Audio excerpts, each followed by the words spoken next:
Civil ইঞ্জিনিয়ারের জন্য AutoCAD শিখতে হলে অবশ্যই সেটিংগুলো ঠিক করে নিতে হবে। স্টার্ট ড্রয়িংয়ে ক্লিক করব। কোথায় ক্লিক করব? স্টার্ট ড্রয়িংয়ে ক্লিক করব। গ্রিড লাইন ডিলিট করার জন্য কন্ট্রোল জি দিব। কি দিব? Control J. আশা করি কন্ট্রোল জি দিতে পারবেন। ইউএন লেখে এন্টার। ইউনিটস টাইপ থেকে আমরা আর্কিটেকচারাল সিলেক্ট করব। প্রিসিশন থেকে 0 ফিট 0 ইঞ্চি ওকে দিবেন। ডি লেখে এন্টার। মডিফাইতে ক্লিক করব। প্রাইমারি ইউনিটস আর্কিটেকচারাল প্রিসিশন থেকে 0 ফিট 0 ইঞ্চি টেক্সটে যাব। টেক্সট থেকে টেক্সট হাইটটা 8 ইঞ্চি করে দেব।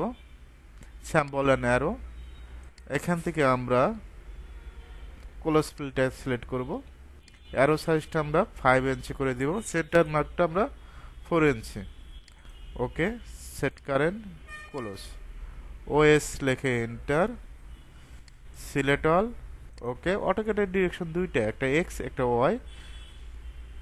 অ্যারো বাটনে ক্লিক করব। এখান থেকে শো মেনু বার বিতে ক্লিক করবেন। ডিসপ্লে ইউসিএস আইকন এখান থেকে অরিজিনের টিকটা আনটিক করে দিবেন। লাইনে ক্লিক।